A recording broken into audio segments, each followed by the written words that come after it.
Before we get to our episode of Genre Reviews Art After Metaphysics Chapter 4, I just have to clear up some business that I have to say in public. And it's something that I don't want to do, but it's something that I have to do. And it's something that I wish I did not have to do. And before I proceed into the series, there has been some recent allegations. Again, I won't go into the specifics of, but there have been some recent allegations against John David Ebert, and I just want to say that I do not endorse his actions. I do not co-sign what he does in his private life.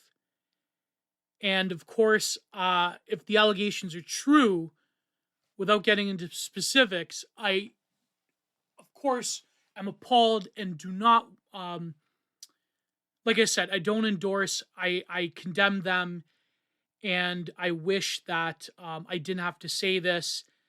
And I just think that there should be an instance where you can separate the artist from the artwork or the writer from the writing.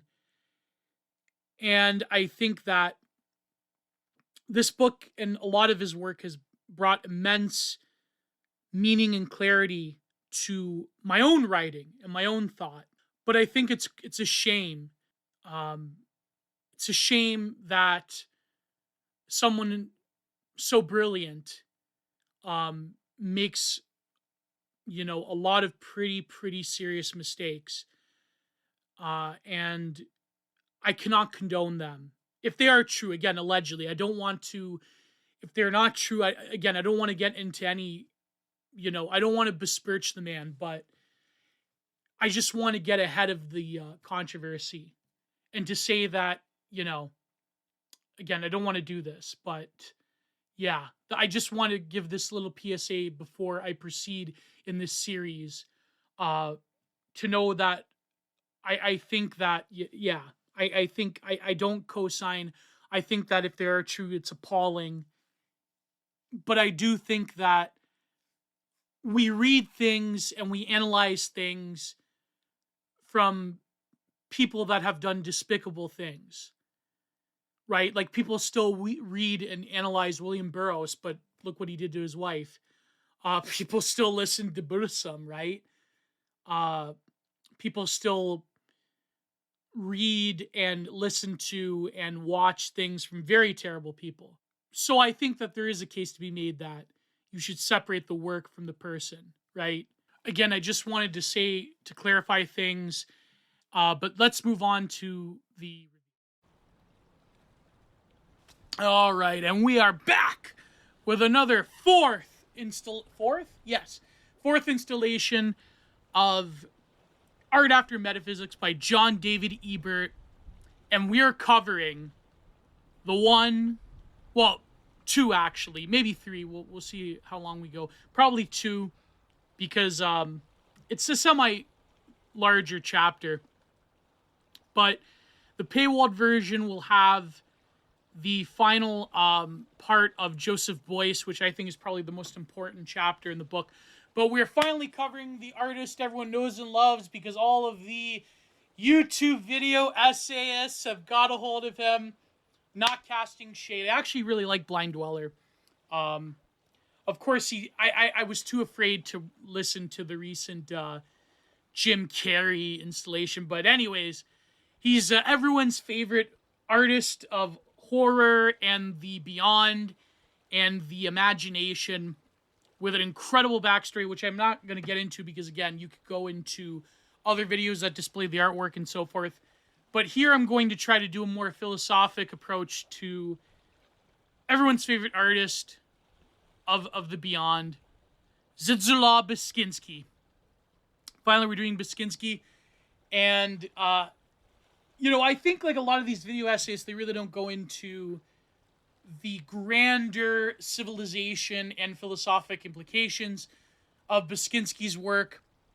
But anyways, John David Ebert has recently got into a bit of a controversy, as he always does, and sending prayers, sending power to him, because he's absolutely going wild on Twitter. He's running wild on them, on the Jordan Peterson acolytes, the barely sentient, barely mid-witted fans of Jordan Peterson, because apparently Peterson, Twitter searches his name, and he discovered an innocuous comment of JDE casting shade on him, and all of those idiots are just descending on his comments. They might mass report him because, as we know, John David Ebert, oh boy, he really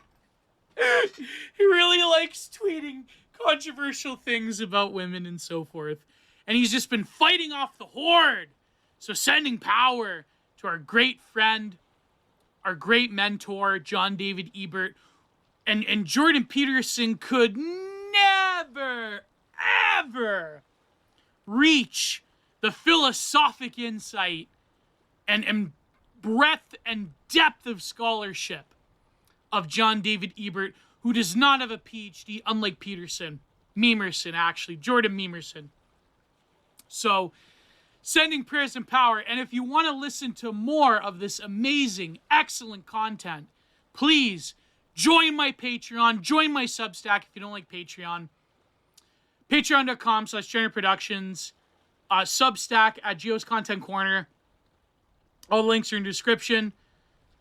So thank you all to my beautiful patrons and subscribers. And hopefully you all find this amazing and meaningful. And I think that Art After Metaphysics truly is one of the greatest works of art history and art criticism there is, only rivaled by that of, say, Baudelaire and Robert Hughes. I think JDE is probably up there with one of the great art critics that is an unsung art critic. He's never going to be featured in Efflux or Frieza or Wide Walls or, hyperallergic, but, all those libs that run the art world, the libbies, as Norman Mailer called them. I think, John David Ebert truly has created one of the most monumental works of our history. So moving on, this is Beksinski, his chapter in the modernist painters from Germany and elsewhere. So, yes. All right, the first sub-chapter is called Master Signifier. In 1975, the great Polish artist Zdzisław Beksinski created a painting that I wish to consider here a sort of master signifier, a key to understanding his work as a whole. The painting is untitled, as in fact were all of Beksinski's paintings, since, like the untitled chapters of Finnegan's Wake, Beksinski did not wish to confer on his image any specific meaning. So it's funny, yeah, all of them are untitled, but then later on, with different galleries, especially his one friend. Let me tell you a little story, actually. I only saw this in an obscure video on YouTube like years ago. But there was this program that was interviewing his best friend that became like sort of his galleryist. I think you can still find this on YouTube. It's called something like Beksinski and the Japan Story. Apparently his work became mega popular in Japan in the 80s. And what happened was, this was when Japan was like soaring economically. And people don't know this now. I mean, unless you're like a political scientist or you are a economist or someone. But there was the Asian financial crisis in the 90s that basically wiped out a lot of this like Japanese economic conquest of the West in America. And I believe it was only China, doing the Trump thing, China, that essentially floated their own yuan currency. I forget the specifics of it, but what happened was China essentially saved the Asian continent from like total economic devastation in the 1990s, when America was still soaring with the late 80s, because the early 80s was terrible. It was it was in Canada too. in North America, and as we know in the 70s and early 80s in the Anglosphere as well, experienced like massive economic upheaval. But then this stabilized. I know it was sort of like a start of a new, more stark decline with offshoring, but it really stabilized and reached new economic highs in the like sort of middle to late 80s and the going into the 90s with Reagan, Thatcher, and Brian Mulroney here in Canada, the neoliberals. Of course, we know that was basically setting up for even more offshoring and economic devastation. And like the leftoids are kind of correct about the neoliberal school, right, in the 80s. But before that, there was this Japanese businessman that wanted to open up a gallery as like a vanity gallery in Japan. And he just basically, he actually flew to Poland. He flew to Poland, I believe, still under the Iron Curtain. Or the Polish were like the first to get out from under the Soviet satellite states. And what happened was this Japanese businessman, he had, like found, like, I don't know how he did this. He found a translator from Moscow to go with him who knew Polish and Japanese. And this friend of Beksinski, who was basically his galleryist who was representing him, he like bought like dozens of Beksinski paintings, like some of the famous ones too. And he shipped them all to Japan. And he wanted to open up a gallery space in the middle of Tokyo. It was like this new Japanese businessmen people that were like buying things from Europe hand over fist. What happened was he like shoveled these like ungodly amounts of money to Beksinski, and he basically bought up all these paintings, and he would just like point to them in Beksinski's studios, like, I want that one, I want that one. And of course, him and his friend, they're like, yeah, whatever. Like, it's like, you're giving us this ton of money, this truckload of money. I don't really care. So what happened was they like never heard from this guy from like years in between. And I believe he flew to Poland to, I believe was Beksinski in Warsaw. I think Warsaw. And they never heard from him again. And he like disappeared from the paintings. And the paintings just basically vanished off the face of the earth when this guy went bankrupt, and when the Japanese economy tanked in the 90s, nobody heard from this guy ever again. And so that's what happened. So there's like a huge amount of Beksinski paintings that were basically just lost. They're probably in some warehouse in Japan somewhere, or in offshore, wherever, and nobody's been able to recover them. So yeah, it's pretty sad when artists that are like quote unquote outsider artists that have a huge audience on the internet, that have a huge audience outside of the collective art world, because the problem is that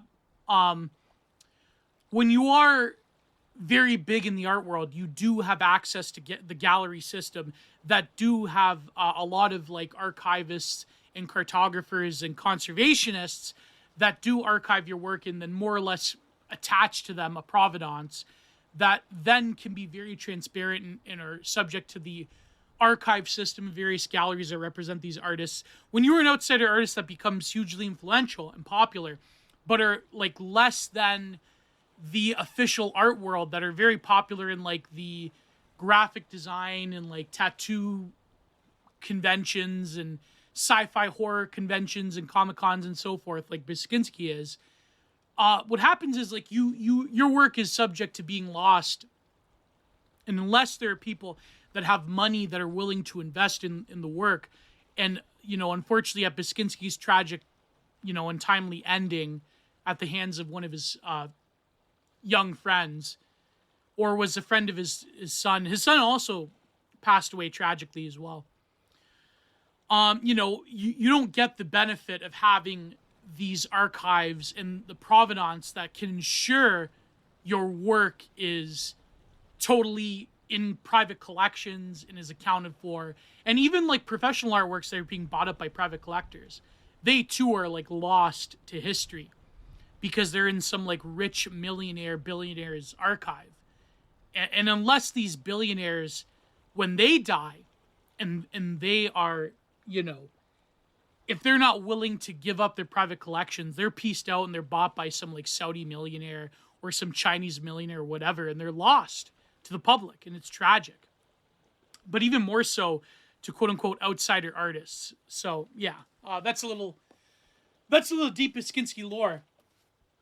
Anyways, the meaning of meaninglessness to me, he is famous for saying, but then Beksinski's profession was not of the semiotician. His paintings more certainly do have meaning in them, if one only knows where and how to look at them. And this is the big thing about his meaning, because Beksinski never really became a cartographer of the meaning of his paintings. He said that they came to me in dreams, and that was it. But they do have immense civilizational meaning and comportment.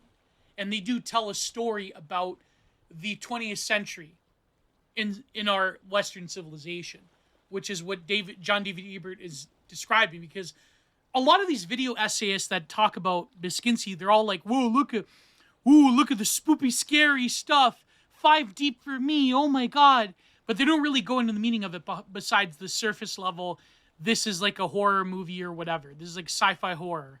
And they don't really go beyond that, Like, I'll give you an example. One of my favorite paintings by Beksinski is the, one of the more simple ones. It's basically, I think it basically predicted the online world, more or less. And it's funny because Beksinski did venture into digital art near the end of his life. He unfortunately passed in 2009.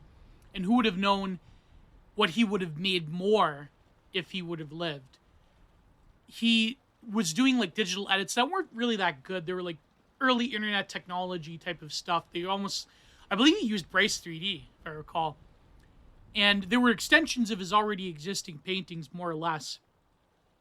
But one of my favorite works is the one called The Islands, where Beksinski paints these little tribes in these little cliff islands that are like these plateaus that go on and on far as the eye can see, and you don't even know how these people climbed up onto these things. And they all have like little fires, and they're surrounded by little people. These little tribes gathered together near these fires, and they go on for as far as the eye can see in this like absolutely stark and almost nocturne landscape of these plateaus. And I remember looking at that, and it immediately clicked in my mind that this is what the online reality has become. And I actually used that picture in a number of my articles as going forth into, and John D. Ebert wrote about this image as well, going into the beyond. But we become our own little micro tribes that are in a network that are horizontal. And in some ways they're eminent and rhizomatic, in that we cross together in these little tribes, but yet we are in this plane. But we're operating on a plane, but we are gathered together in these micro groups and micro tribes of affiliation. And that is what the internet has become. As much as it's become massified and subject to greater connectivity between masses that are corralled on very few platforms, as opposed to the early internet. The early internet was like that. It was 1,000 little islands of little gatherings of people and little tribes, expanded out into this infinite horizon. And that image, I think he painted this in like the mid-70s, if I recall, that really did predict what humanity would become. A mass plane of little islands separated by huge geysers and lacunas, like cliff faces.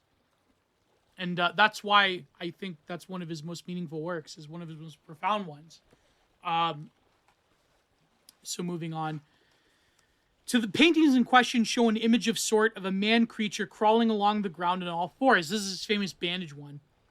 While apparently fleeing from the ruins of a burning city behind him. The Man-Thing's head is completely wrapped in white gauze. He's also like a bug man, by the way. Beksinski predicts the last man, the bug man, crawling on all fours like the bug man from Kafka's Metamorphosis.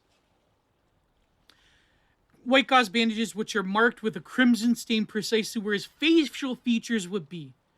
So he does not appear that he could see very well. And this is perhaps why he is using his right hand as a sort of blind man's cane from palpitating the ground in front of him, using fingertips as though reading Braille. The Man-Thing's body is dark and possibly furry. Possibly furry. In any event, his legs and arms resemble those of a quadruped. In the background, flames light up the windows of the tall buildings like thousands of burning candles. Rumble and wreckage are strewn everywhere. The colors are infernal, as though we were peering down into cracks in the earth, which had opened up to reveal streams of molten lava flowing with orange, red, and yellow incandescent through the earth's interior. Thus the image. Now the question, namely, whence comes this mysterious figure crawling its way along the ground in search of who knows what? The figure itself vaguely resembles a question mark turned over onto its side, with a bandaged head served as a punctuation point. Right?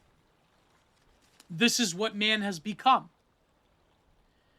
The bandaged head recalls Grunwald's 1504 depiction of the mocking of Christ, in which Christ is shown being humiliated on his way to the cross, the top half of his head covered by a white bandage. Indeed, Francis Bacon alluded to this painting in his 1944 Three Studies for Figures at the Base of a Crucifixion.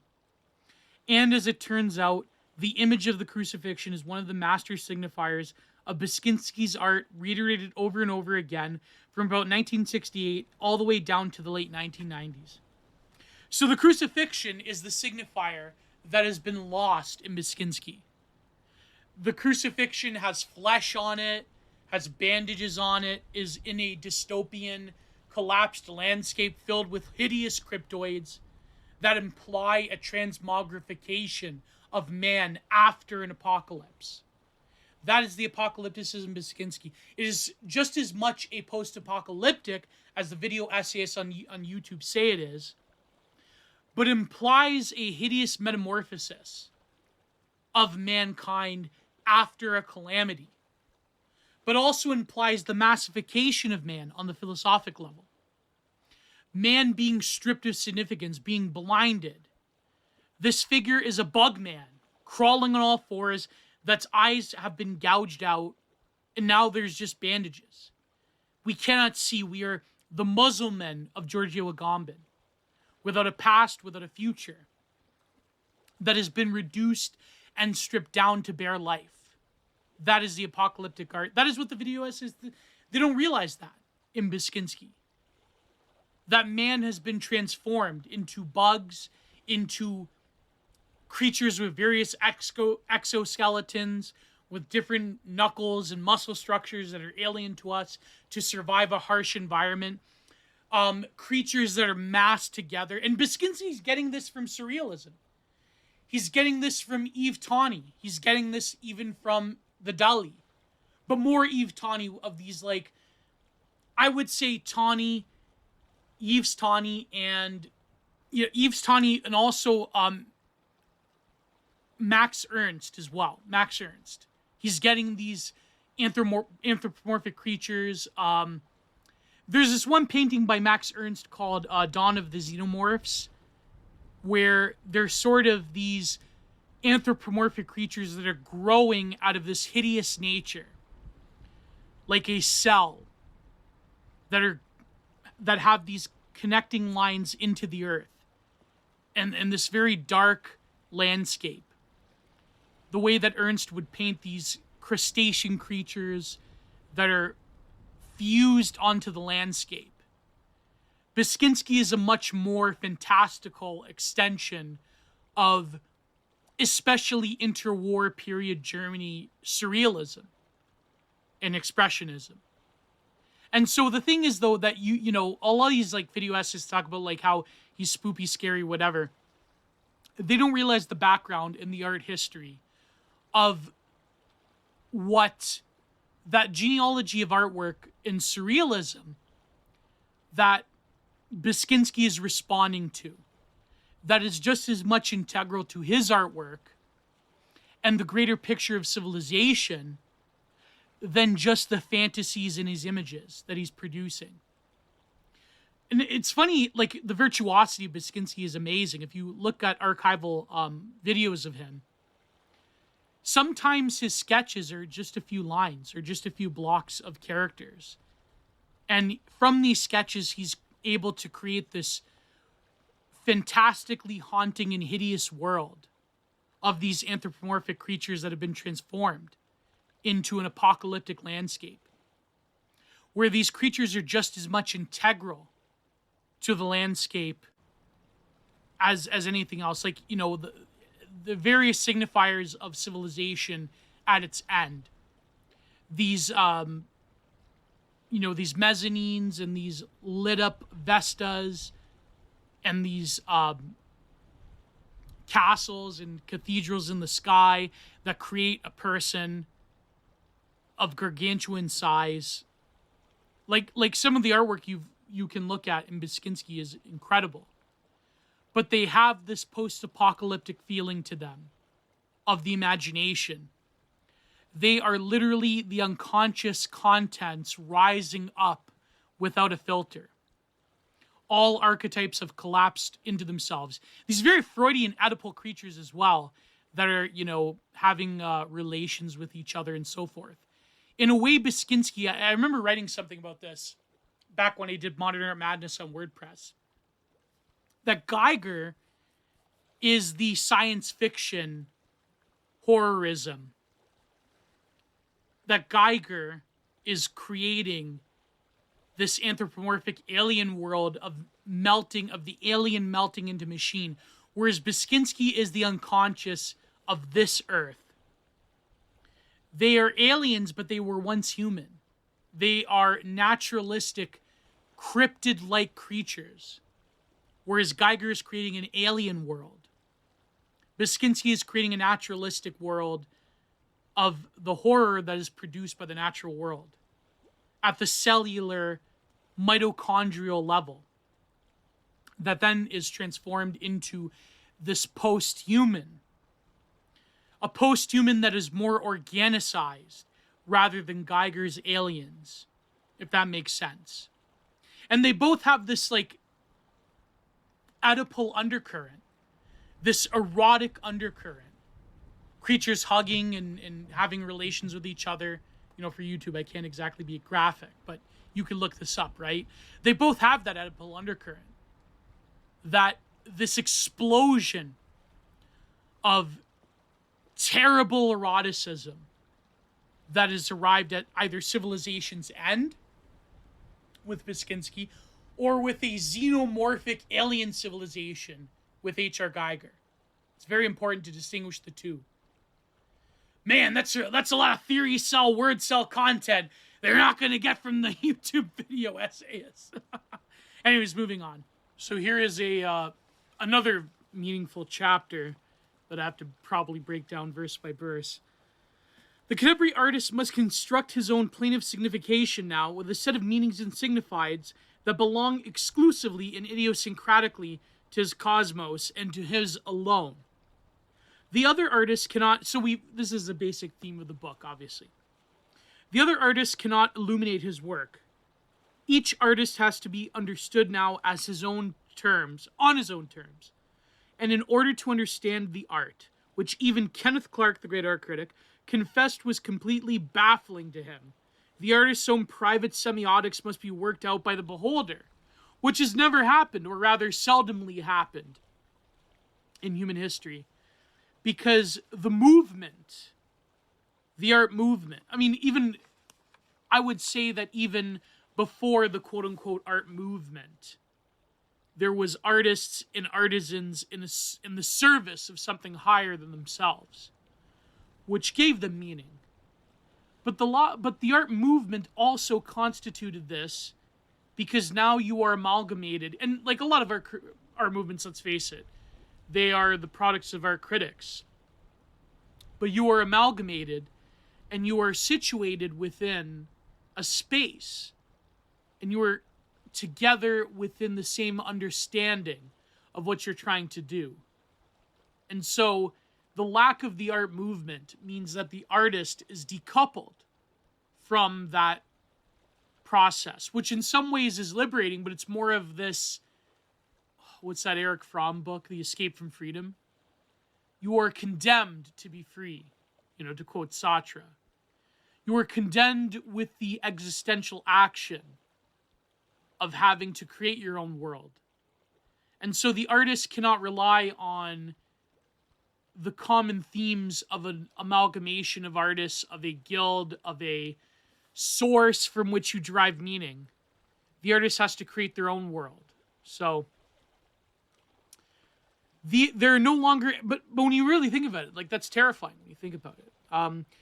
There are no longer any overarching systems of meaning by which to make sense of the art, and consequently, a Gadmerian aesthetic, contrary to Gianni Vattamo's insistence, simply will not do for this art, since it is not an art that increases being or functions as emanations of being, since being is precisely what no longer exists in this age.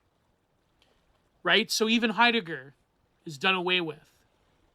Being becomes virtualized. It's something that Byung-Chul Han also touches on, being a Heidegger scholar himself. Being collapsed during World War II, and as Heidegger demonstrated, it was hijacked by technological enframing.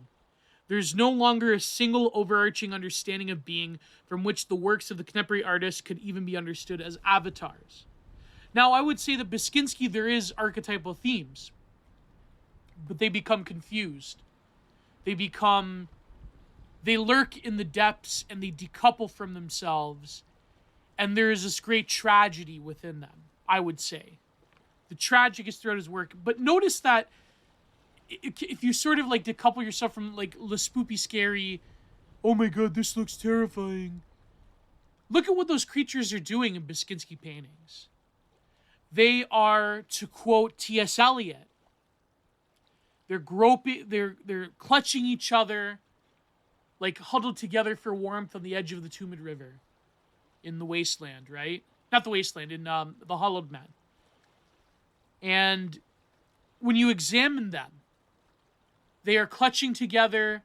They are often having erotic relations, but there's no crescendo. There's no orgasm there. It's not even tantra. It's an endless quest for the coming together, for union, for significance within the other, that by definition, through this transmogrification that happens after an apocalypse, through the decoupling and the deconstruction of every single archetype in the unconscious, that union is impossible. So what happens is this biological process takes over in Beksinski, where you have the biologisms of these creatures molding into each other, their knuckles, their sinews, their skin, flesh, muscle groups, all of these collapse into one another in all of these paintings. You have the remnants of a civilization in various symbols, in great halls, the one where you have those huge beings that are statues in this giant mountainous hallway. You can almost see that they're ruins. So they're biological ruins. I'm very inspired by that. I'm very inspired by, in my artwork, by painters like, in printmakers like Kathy Kollwitz. I see Kollwitz in Beksinski. That same representation of hugging, of holding one another, of arms laced into each other with bodies, and this sort of union of bodies, almost trying to, in this state of exception, which is war, trying to find union that by definition becomes impossible. Trying to find warmth in the body, in the arms of the other, that by definition can no longer provide warmth. That there's a direct line you can see from Kathy Kollwitz to Zdzisław Beksinski. And a lot of people like don't talk about this because they're caught up in this like video game, like again, I know I'm bashing the essayists, right? The video essayists, the millennial YouTubers, which I am a millennial YouTuber. I shouldn't talk mad smack, but you know. That the whole thing is like, it's like video games. It's like lo-fi horror. It's like no, it's like Kathy Kollwitz. But you're just stupid to see that. Okay? Because I'm better than you, because I have better education. When someone like me looks at someone like, no, I'm not gonna do that. If you know that reference, I'm sorry, I'm not gonna do this, okay? At the time of recording, the Maple Leafs just got crushed, so I'm kind of intense, you know. Someone like me staring down someone like you, looking up at me. I can imagine the hairdo, the way I can imagine when he said that, he like had the two fingers. He was like pointing at himself and pointing to the ground. I can imagine him doing that. Like, this is a total narcissist. No, but anyways, yeah, I'm not saying I'm better. Well, maybe I'm better. Maybe I'm better than Jacob Geller. No, I love how like a constant theme is like Jacob Geller's just like my punching bag, even in the Follow the Rules days. But my point being is that no, I mean you can compare it. I'm uncharitable. Okay, I'm being uncharitable. Yes, okay. Was Beksinski like the proto video game aesthetic? Yes, there were even Japanese animators that took Beksinski. I even think what's his name that made Berserk. I gotta say, because you guys are gonna freak if I don't say his name. Kentaro Miura. There you go. Kentaro Miura. Yeah, I totally spaced out there. No, like even he was very much inspired by Western art. Like you could see the woodcuts of Albrecht Dürer. The wood engraving. They're technically wood engravings. You could see various nodes to Vermeer, to Daumier. He was very, very well educated in art history, in European art history. And I believe he also observed the works of Beksinski. Because again, Beksinski was very popular in Japan at the time. And you could see like the dripping flesh and the way he navigates space and those combat scenes by Guts. They're not usual of like the anime that came after him, or even like Western animation. Like the battle scenes and like the fleshiness of Berserk, like that, the intensity is very different. It's not like your typical shonen. It's very like, I would almost say lush and sensuous. I know it sounds crazy, right? But it has a vibe to it. So yeah, Berserk is different because he has that education in art history in the West, in Europe. But anyways, yeah, moving on. So I just want, that's like going down art history. There's a significance there. So now we talk about the crucifixion, and he mentions Francis Bacon also doing it in his studies for the base of the crucifixion. In one of the early crucifixion studies, furthermore dating from 1969, Beksinski painted an image of the crucified Christ as crumbling, desiccated body that is falling apart. But when one takes a closer look at the legs of the figure, one notices that they are not that of a human being. They are far too long for that. And indeed, they are articulated in such a way as to recall those of a bird. In fact, those legs are sufficiently similar to the quadruped legs of the crawling figures in 1975 composition that we could even say, without sounding too rash, the crawling figure is Beksinski's half-human, half-animal Christ being, who has slid down from his perch at the center of the Western tradition and goes scurrying away in search of clues to his fate. So now even the figure of Christ has been transformed in this era into an anthropomorphized, animalistic being. And they're searching for completion. If you want to talk about Bataille's eroticism, the animal lives in a state of completion all the time as opposed to human. A state of continuous being as opposed to separate being. That and he talks about the various experiences of eroticism. And of course, there's intense eroticism in Beksinski as well. The crucifixion is a kind of Lacanian, to quote Jesus, like Lacanian, sniff, sniff, sniff, point to caption that is said a stitch point in his theory of the psyche that marks a stable intersection of a signifier and its signified. A sufficient number of such stitch points, where signifiers are anchored firmly into the signifieds, is necessary in a Lacanian theory for mental health and confers stability on the patient's worldview. But when one of these stitches points comes undone, the signifiers come unattached from their signifieds and begin to slide around in the psyche. So you're pointing to something, but words mean something entirely different, like in the mind of a schizophrenic, for instance.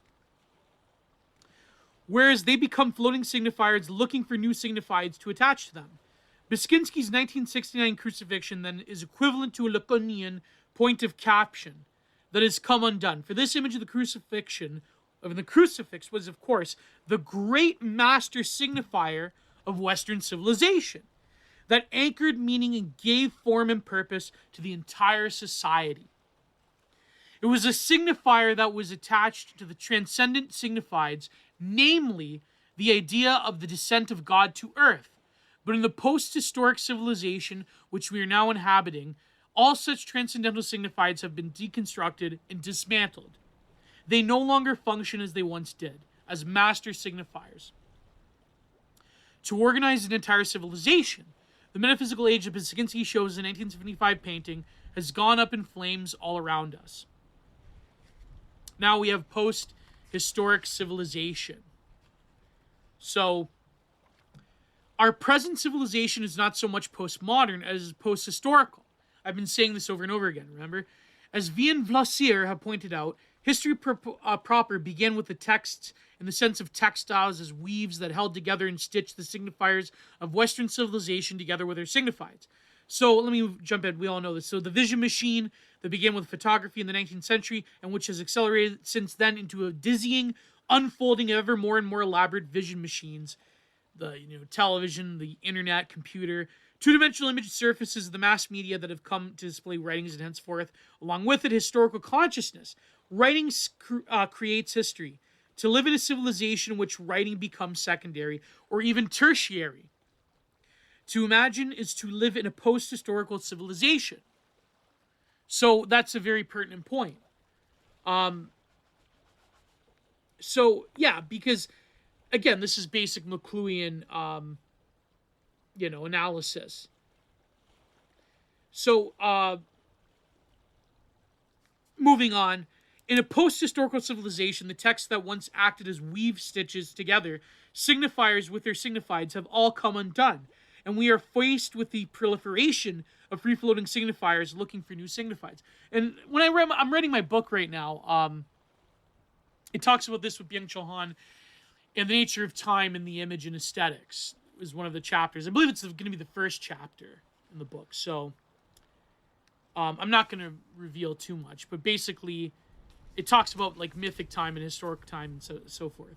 Hence the creatures of Beksinski's 1975 painting, who palpitates the ground with his right hand, and hand that once upon a time wielded the pen, as though searching amongst the midden heap that surrounds him from some new signified to which this formally transcends crucified man could reattach himself.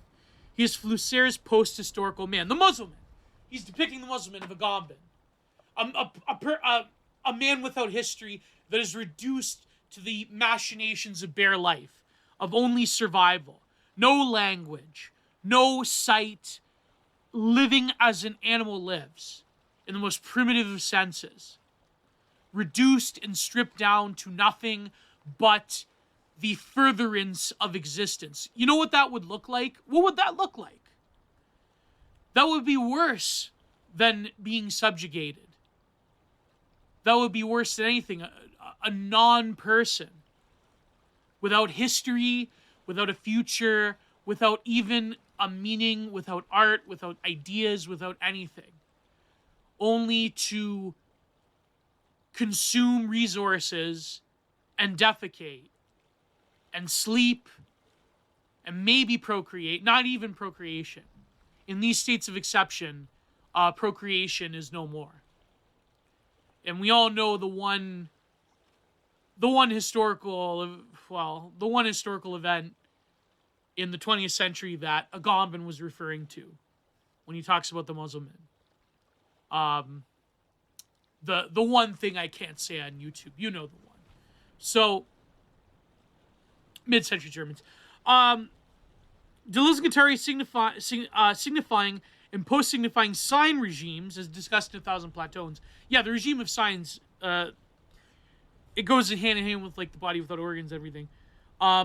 Which together constructs Western civilization, had ceased to function for post-historic man, who has been desubjectivized and stripped clean of his signifying identity. And so again, Deleuze and Guattari would talk about how when it comes to the regime of signs, you have like the majoritarian and the minoritarian. The majoritarian, like a lot of like woke people, like woke. Well, I don't know if I can say on YouTube, but they think that like this is like a classic political critique, but they would mean something quite. You would apply it to politics, but it's something different. They mean minoritarian in the sense of the molecular, in the sense of a identity that refuses capture, that is imperceptible, that crosses channels, that can go through and become something else, that's fluid. So an identity that is filled with intensities rather than molar, like things that ground it into specific categories. So that's what they mean by minoritarian. And so the regime of signs talks about how this can potentially be liberating, to become imperceptible. But then what John David Ebert is saying is that actually, this isn't quite as liberating as you think. This actually detaches you from all things. But then, of course, it, fills you up with other meaningless nonsense, but like kitsch, but, in fact, has been de-stratified. So the strata, the organization of things along a strata, becomes radically decoupled. So it's like a city versus a desert, put it that way. Like these metaphors, they multiply, but they mean like similar things in 1,000 Plateaus. So you have to like feel your way around 1,000 Plateaus. They've been desubjugated and destratified from the sign regimes into which one has been firmly locked in place on the plane of organization. So the sign regimes are like you're a white male or whatever. Like that's, whatever implies. You are this nationality, you are this religion, blah, blah, blah. It's now come disattached, a floating signifier drifting out onto the horizontal plane of consistency. The plane of consistency is like the desert in Deleuze and Guattari. Is like that open space, the Bedouin nomad. Is that which the rhizome is organized.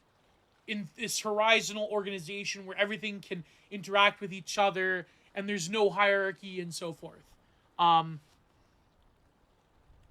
Hence why Beksinski, so the signification of liquefy into an asignifying regime. Hence when Beksinski says meaning has no meaning for me, is precisely because his central figures have come unplugged from all previous sign regimes, especially the signifying sign regimes that locked them into systems of transcendental meaning.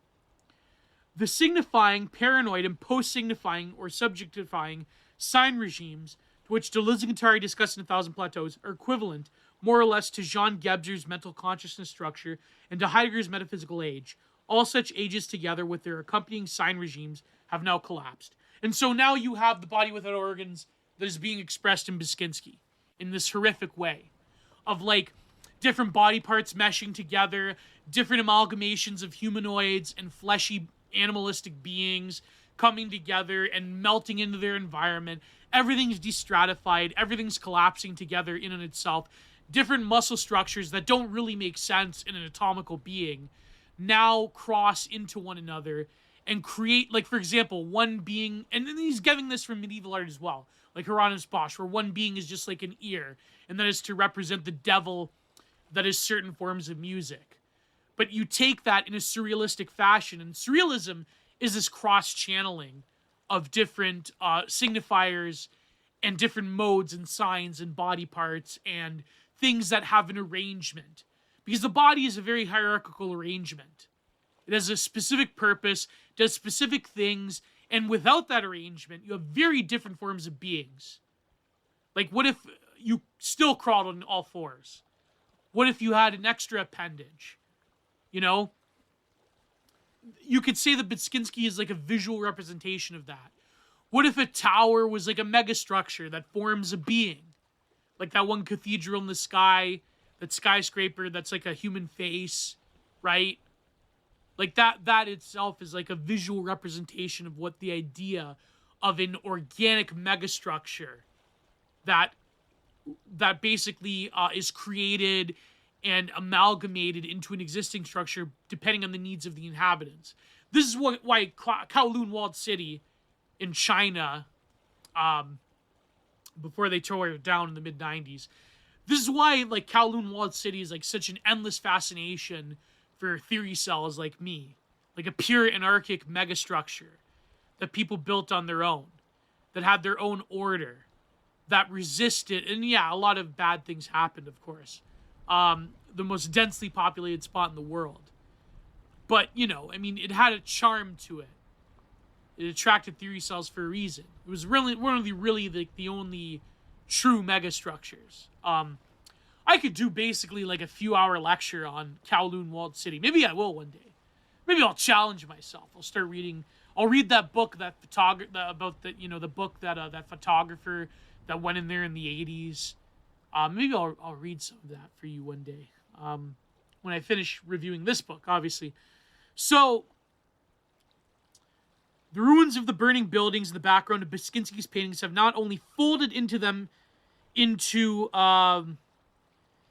one place in Poland of the one, you know, recently on the timeline, people are freaking out because people are taking photographs there. That one place in Poland that was set up by the mid-century Germans, that starts with an A. I can't say it on YouTube. Hiroshima and the firebombing of Dresden. The planetary war in which all systems of meaning and their grand meta-narratives were melted down into the post-historic slag heap. So Beksinski is what you get when you have humanity that did not recover from the war. A humanity that lives in the post-apocalyptic ash heap. What would happen to the survivors of a nuclear exchange? What would happen to civilization that didn't recover, that regressed into supreme barbarism? That is the significance of this work. And people that are like, oh, well, it doesn't have any meaning at all besides his imagination, kind of like a guy who codes video games. It's like, no, there's a clear meaning there. I'm sorry, but your favorite animator for, like, whatever, your favorite video game AAA big box studio animator artist, I'm sorry if they don't have as much meaning as Zdzisław Beksinski, okay? I'm sorry. Oh my god, I've offended art Twitter that works in the industry. Oh my god. What about the guy that coded Elder Scrolls or whatever? Like, I'm not a gamer, but like, the point being is that you can't compare, obviously. But you can compare Miura to Beksinski. I truly think that Berserk, I think that Miura is probably one of the most visionary artists of our time. God rest his soul. I think Berserk truly is a monumental, epic journey. I think it truly is a work of art. It's not just like your run-of-the-mill anime. Berserk truly is a work of art. But anyways, moving on. So let's skip ahead a little bit. The Temptation of Saint Anthony and Hieronymus Bosch, the Garden of Earthly Delights, the Tonal Visions, the medieval macrosphere and its shift into what was a new age, the age, namely, of Heidegger's world picture, Spangler's infinite space into which the medieval iconotype. So Spangler talks about, or rather, artists have talked about Malevich and the Supermodists with Spangler as depicting open space, total deterritorialization of Indo-European man. But, and that's the point. And it's like, even the medieval world had these various ghastly creatures and this cross-channeling of different signs and different arrangements of beings together that was informed by the tradition of biblical scholarship and medieval art forms and so forth. There's a reason why they have gargoyles on cathedrals, or why Hieronymus Bosch painted those creatures. There's a whole genealogy behind it. I'm not that well versed in medieval artwork, but I know that it was inspired. I mean, by the time you get to the Baroque, especially the Spanish Baroque, you have painters like Zobadan who paint these like terrible, ghastly creatures in this different like proto-surrealist amalgamation of different body parts and so forth. Anyways, at the time, as Marshall McLuhan has pointed out, the media was shifting from oratory and illuminated manuscripts to the new kind of literacy configured by the printing press. A kind of literacy in which visual space was favored, and the sense of sign stepped up to the expanse of other senses, especially those of hearing and touching. The collapse of the medieval sensorium, with its highly tactile and innovative nature, was registered by painters like Bosch and Bruegel, and literary artists like Shakespeare and Cervantes as catastrophe. Hence Bruegel's triumph of death and the triumph of visual, three-dimensional space inside which objects existed, as opposed to the medieval order where they glow with their own self-illuminated energies, like newborn infant Christ in Guertin Saint-Jean's 1490 Birth of Jesus. But ever since the 19th century, and coincidentally both with the rise of Paul Virilio's vision machine and the twilight of Flusser's historical mentality, the sense of sign has been gradually stepped down to allow the sense of touch and hearing to configure acoustic space with a spherical rather than box-like, while melting down visual space as reflected in the shift from three-dimensional painting to era perspectival modern art. Again, like the supremodists. So now texture gets involved in painting. Texture becomes a fixity of the experience coming from the Impressionists onwards. There always was texture. Rembrandt was the master of texture. But, no longer do you have the fixity of perspectival space that is alluding to like depth and perspective. Now texture is just as much a part of that popping out of visual space that you can feel and so forth. So yeah, no, you have a full integration of the senses. But the medieval sensorium was quite different than ours, so Beksinski's mysterious creatures remind us of the shift to, for he cannot see, that is to say, his sense of sight has been stepped down to the world of visually dissolves into ruins behind him.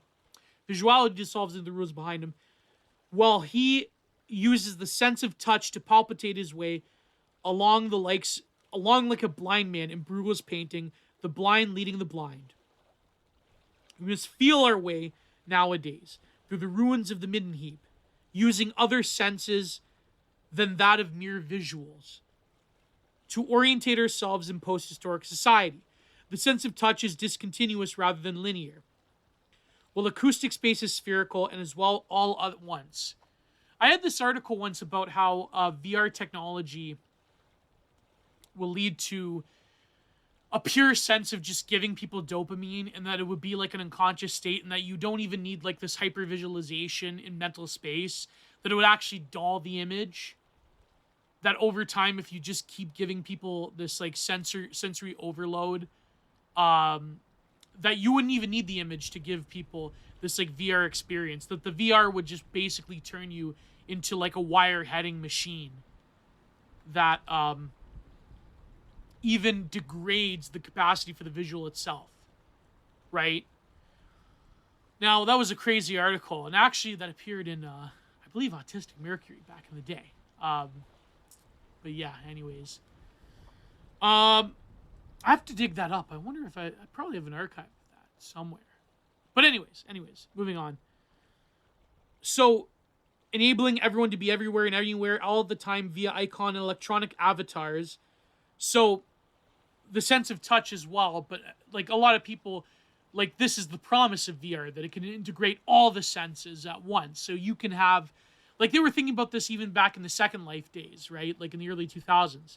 Well, eventually you would be hooked up to a VR machine where you could touch people, you could sense things, your body would feel sensations in a virtual plane, which is quite dangerous. Can you imagine that? Like if you could feel the internet. That would never happen. Okay, so we're going to skip ahead a bit because John David Ebert talks about Agamben's biopolitical age. So we talk about the signifieds, the midden heap, and so forth. This is called Subhuman Christ. So in Beksinski's entitled 1975 painting, we have seen how his subhuman Christ figure has come down from its once exalted place on the cross, where upon the surface of the earth in quest of a new significance. Thus Christ's image that was once held up towards the sky to signify the descent of God to earth has shifted to a more chthonic, earthbound image of a subhuman and bestial Christ figure that is morphed in almost precise proportion to the degree to which every mightier and more astonishing technologies man has raised himself to the status of the ancient gods. The sort of cross-cutting of the earth, if you will. So the destratification, the status of becoming animal. Note that in Deleuze-Guattari's pre-signifying regime of signs, or if you prefer Gebser's magical consciousness structure, the destratification of the human into becoming animal was regarded as a positive thing, indicating the ability of shamans to slip in and out of communion with pre-human animal spirits. But Beksinski's image of the last man at the end of history is more troubling. It's devolved in dismantling humanity, if we may put it this way, indicating the ontological status of the human being after that place in Poland and Hiroshima. The human being, that is to say, has become a post-human bestial creature. The human being, that is to say, become post-human bestial creature. In the age of humanism, Christ on the cross was the great symbol of a drawing up and upwards of the gaze of the human spirit towards a higher ideal. The God-man who descended to the earth, to the human entity up to the heavens. But in this post-historic age, the figure in Beksinski's painting, however, the subhuman Christ creature, crawling pathetically on the ground like some wild beast, is a devolution and descent towards something much more pathetic and disreputable. The type of human capable of loading millions of people into, I can't say it, the wooden doors. Anyways, this reifying is desubjectifying thing transformed. So yeah, industrial scale redacting of humanity. So the last man, the end of history, the post-human being of Heidegger's letter in Humanism, whose humanistic tradition of, as we covered before, of dissecting being has led to apocalypse and mass atrocity. Humanism, as Heidegger pointed out in the essay, has failed us. In fact, it contributed to it. Instrumental reason. I mean, this is the classic analysis. So these, analysis from people like Adorno, but then Heidegger also carries it through. But of course, I think like Beksinski, again, as I've said, he often gets misinterpreted because of his connection, or rather, people neglect his connection to art history. So, for example, an image, one of my favorites, that I posted on Telegram promoting this episode, is the one in which a mass entity is walking or running into a room with like these joints and these ligaments together, but it's to represent motion the way that the cubists and the vorticists represented motion.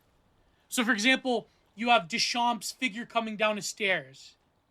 You have all these limbs that are abstracted and very rigidified, and they're all conglomerated together. Like, this is a very common theme in surrealism and cubism. So he's connected to that, but because he has a very illustrative style that is akin to, like, horror movie posters and so forth, and Pulp Fiction, then Beksinski, like, his connection to the contemporary art world, or rather the modern art world, is neglected. But anyways, that's just one little aside. So yeah, humanism, so being, instead of listening to its shepherd-like call, has led to the meltdown of our cities and of our purported human status, once celebrated but so nobly by Pico della Mirandola in his essay Orientation of the Dignity of Man, which is arguably one of the first essays in humanism. In the essay written during the height of the Renaissance, Pico placed humanity and the human on an ontological scale between the angels up above and the beasts down below. We are that which is between heaven and earth. Beksinski's painting, the post-human historic human now exists somewhere between the insect and the beast, the Musselman of Agamben. So let's skip ahead to the bare life section, which he goes into. So Kafka's Gregor Samsa, lying on his bed on his back, unable to right himself while squirming his many insect legs. So again, the metamorphosis of Kafka. So we're almost done. Let's skip to the part about biopolitics. But notice the significance in terms of a metaphysical disposition of man being lowered to that of the bug man, right? The bug man, which is often portrayed by Beksinski. Indeed, Beksinski's creatures have been like Agamben's Homo sacer, desubjectivized, that is to say, unplugged from the signifying and post-signifying sign regimes, on which, as Deleuze-Guattari pointed out, he was configured as a passional subject and stripped clean of all individuality. In the post-signifying regime, initially by the Hebrews, so Moses, who did away with human sacrifice at the precise time in which they punctuated, in Lacanian sense, the creation of the human being as a subject. Moses becomes the first subject.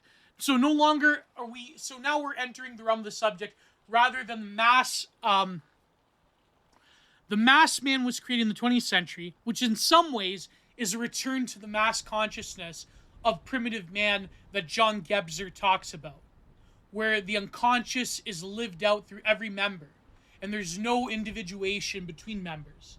That arrives to us again in the age of post-humanity and mass dehumanization.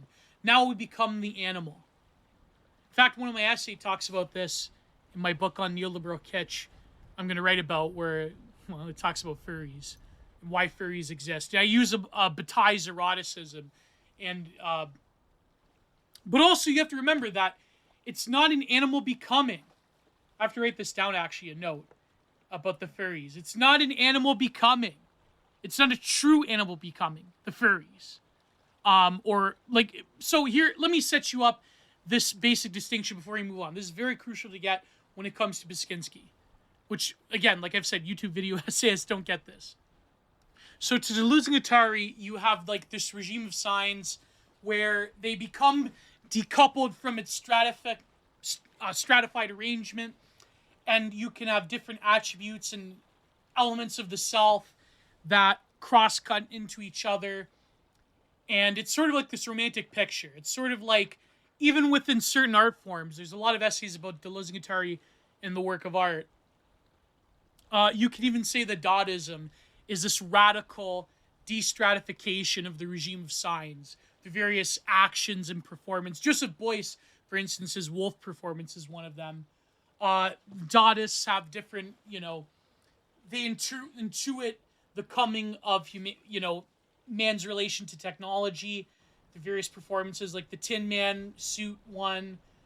You have like sort of this romanticist notion that certain people that read Deleuze-Guattari get this wrong, almost get this wrong, where it's like, why I take HRT because I read Deleuze-Guattari. I'm wrapping myself in foam because of, I'm decoupling myself from this regime of signs.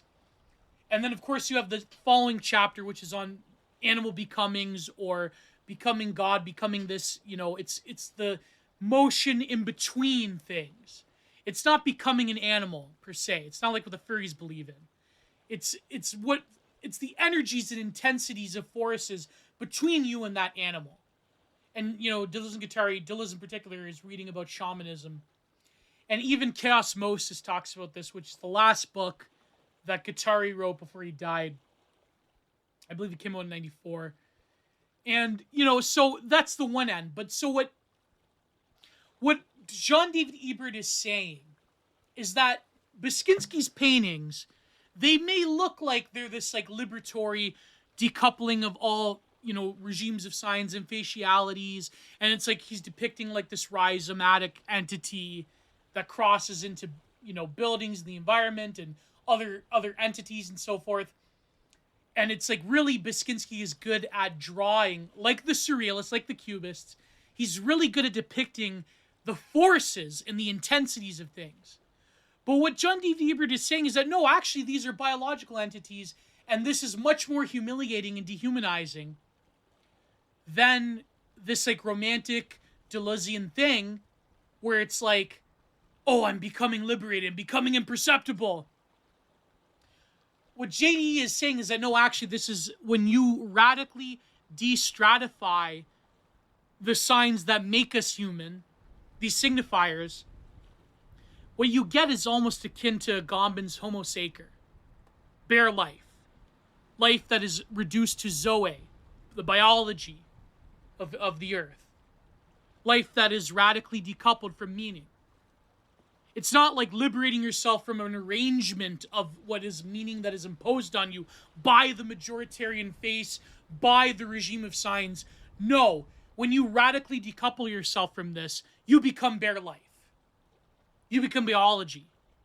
So it doesn't matter all these like hundreds of entities and these faces clutching together in the Beksinski paintings, or driving themselves into the mouth. By the way, I think that's also a reference to the Bhagavad Gita, where it's like, where Krishna swallows whole the enemy family or the faction.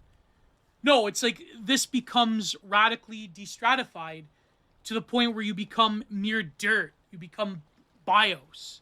You become life in its most degraded form.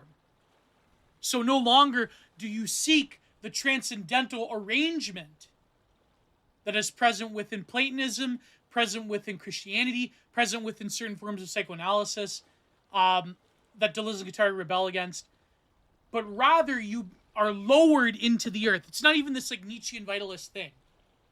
It's literally just mud of the earth that you are reduced to. And Agamben, remember, Agamben's very clever with this, because he said this isn't like the Nietzschean honoring of the earth in Homo Sacer. He says this in the book, Homo Sacer. It isn't like this like honoring of the earth and like lowering down from the metaphysical to the eminent, which is the classic Deleuzean and Nietzschean move. Of course, Deleuze and Guattari get this from Nietzsche, right? In the history of philosophy. No, it's like this is like quite literally a lowering. And that's what's so terrifying about Beksinski. This is what, like, it's spoopy, scary, it's too deep for me, 5me, right? It's like that's because it shows you a post-apocalyptic man where you are condemned to the auspices of the earth. So that let me close this up now. Agamben's Homo Sacer, who presently inhabits the refugee camps of the world in places like Darfur, Rwanda, Serbia. He's the biological, biopolitical human, stripped clean of subjectivity. He is faceless. A lot of these creatures in Beksinski's paintings are faceless, or the face becomes the building or the greater apparatus or the mountaintop. The wasted life of the human being in the coming future. Beksinski, as all great artists do, clearly foresee what lay for the post-historic human being, now polarized into Fukuyama's Last Man and the End of History and Hobbes' First Man. Even Kojev says this, that the last man, the man of the universal historical state, when he was debating Strauss, he said that even he admits that the man in the end of history state is quite a sad and pathetic man indeed, because you're reduced to life through the stomach, as Bronze Age pervert says, yeast life. So, like Hurricane Katrina, the third world coming to the West, and that's a window into the lawlessness and the refugee camp that came from Katrina, that the American empire, of course, exported throughout the world with various proxy wars and so forth. Hobbes' First Man, whose life is nasty, brutish, and short, that is to save the third world and human being who is slowly proliferating around the planet, the repopulation of the earth, favelization, third worldization, the one global giga favela that's coming for us, right? There's a reactionary politics in Beksinski, right? The Redditors are not going to tell you that. But of course, and Beksinski, of course, as we know, was painting during the Soviet Union, where all of life is reduced to bare life. He's painting in the collapse of the Soviet Union, where life becomes this state of exception that becomes the rule. Go and watch Trauma Zone by Adam Curtis to see what I mean. Life becomes very cheap, does it not? Only now are the Russians trying to crawl out from this state to say that we are a historic people against the post-history of the West. Sorry.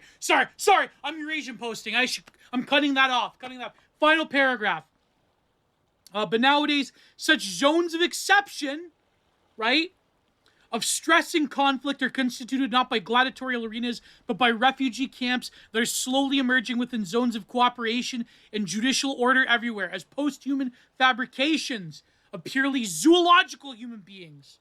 Beksinski's art, therefore, is the art of the captures the revised ontology and ontological status of the post-humanist being of the biopolitical age. It is being for whom all systems of significance has disintegrated, and who sits atop the midden heap of the metaphysical age, picking through the discarded signs and wondering what they must once have been used for. Exactly, 100%.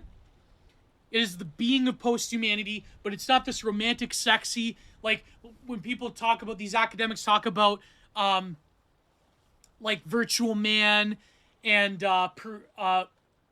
prosthesis, like it's some kind of like Blade Runner type of being. No, it's something totally opposite, and it's here now, really.